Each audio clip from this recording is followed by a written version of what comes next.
10 project demo. I'm going to start by starting the project, and I'm also going to call one of the server APIs to upload a data set to use for the demo. That looks all good. Perfect. Nice. So if we look at the front end specs, we need to have a map. We need to have markers on the map for each building in the data set. We need to be able to see all of the rooms in the data set and all of their information, so like full name, short name, number, address, etc. We need to be able to select between 0 and 5 rooms, and if there's 2 or more rooms selected, you need to be able to see the time it takes to travel between them. So if we look at our front end here, we can left click to pan the map, right click to rotate, and we can zoom in and out. We have a bunch of markers on the map. If you look at the bottom right, we have a card that shows us what data set we're currently looking at. Right now we're looking at the Insight UBC rooms dataset from checkpoint 2. It has 44 buildings in it and 364 rooms. So if we just click on a building, for example here, we can see it's the IBLC. We can click on this marker right here. This is the UCLL. This is Allard Hall. This is Buchanan, so on and so forth. If we look at this panel on the left here, it's a rooms panel. It lists all of the different rooms in the data set, so there's 364 in this panel currently. You can hover over them, and it shows if you're hovering over them. You can click it to select it. Each card represents one of the rooms, and all the data for that room is on the card. So you have the building name, the code for the building, room number, address, and the seat number. Now, for example, if we were to click this first one right here, Allard Hall, we can see it, the building glows orange, the marker, so it shows us which building the room is actually in. If you only select one, there's not much you can do with it. You can't do anything with the routes panel yet. So if we select the second one, for example, the Buchanan building, D209, we can now click the routes panel, and we can see we get a route shown, and we get some times for how long it takes to walk between the routes. Now, obviously, we see the straight line is not a very reasonable path. That's because the route API that we're currently using is down. And in the case that it's down, our program reverts to straight lines across the map. When you guys use it though, the API should be back. So hopefully you'll be able to see the routes properly. If we were to add more buildings, for example, maybe DMP as well. There we go. We can't select more than 5. We can see that there's 5 selected if we just take a look here. Then we go to routes. We can now plan a route using these 5 buildings.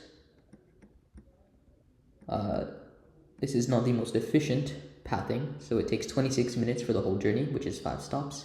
To go from Allard Hall to Buchanan takes approximately 3 minutes. To go from Buchanan to the engineer or the ChemEng building, it takes approximately 7 minutes, so on and so forth.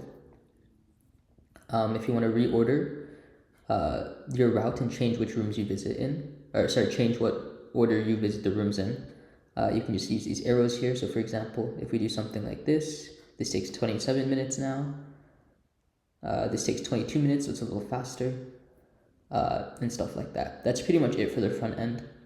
Now, if we take a look at our user stories, as a campus visitor, I want to see all campus buildings and their names on an interactive map so I can visually understand where each building is located on campus. Clearly, we have that. We have all the markers. You can click them, and they show you the different buildings.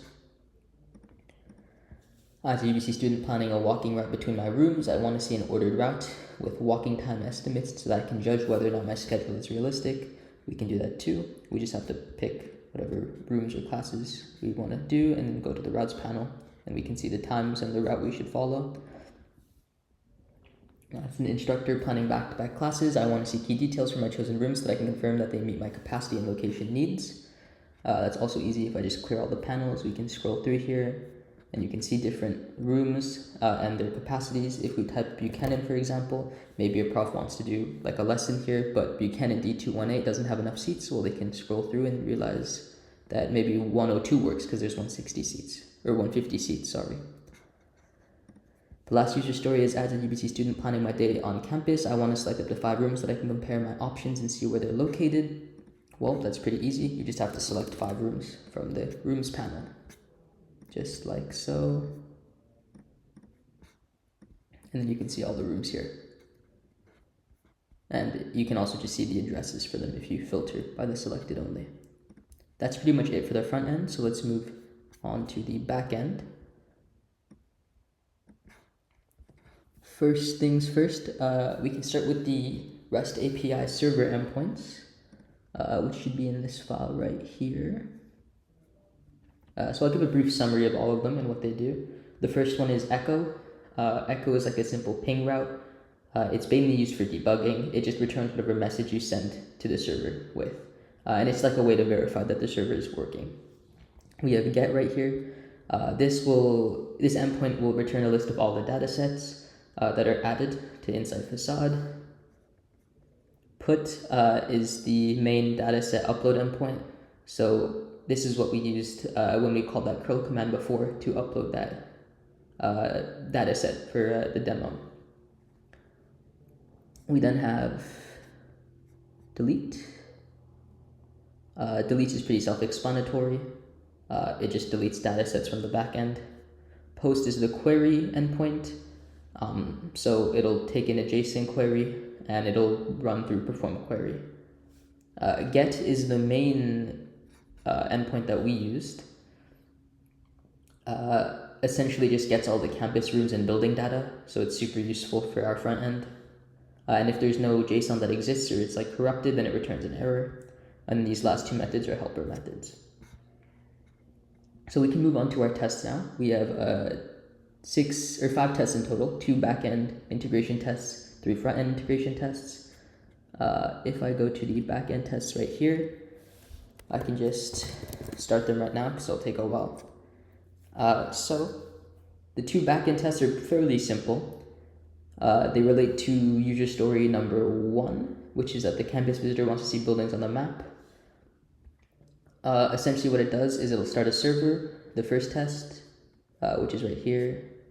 It'll start a server, it'll then call the get API endpoint, and it will just verify that all the buildings and room fields are like accurate. And by accurate, I mean that they exist. So it makes sure that all the data is there so that you can accurately draw the markers on the maps, because if you don't have that data, you can't draw the markers on the maps and like the routes. Test 2 is the same kind of thing, except instead of testing that all the data is there, you test what happens if there is no data, because you don't want to feed the user misinformation, so it just double checks that if there is no JSON or it's corrupt, then you get an error. And as we can see here, our backend tests all passed, including the 2 integration backend tests. Now if we go to our front end tests,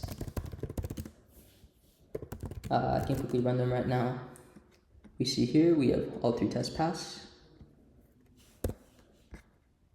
And if we take a look at them, the first test here, this is relating to the user story number 3, which is the instructor wants to view like the capacity of different rooms and location info for those chosen rooms. So what this test does is it selects a room and it checks in the UI that the full name, the code, the address, and the seat number appears on like the card.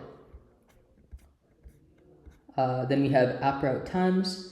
This test relates to user story number 2, which is that the student wants an estimated walking time between rooms. So what this does is it'll select 2 rooms. It'll then switch to the routes panel, and it'll verify that that routes panel UI element displays a walk time summary. So like the number of stops and the number of minutes.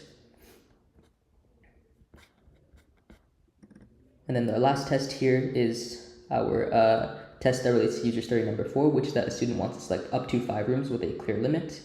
What this does is it quite literally just tests that user story. It will render the actual app. It'll simulate 6 clicks on different rooms in the room selection panel, and it'll confirm that only 5 are selected and that there's a limit text that appears at the bottom of the card. And that's basically it for the project. Thank you for listening to our demo.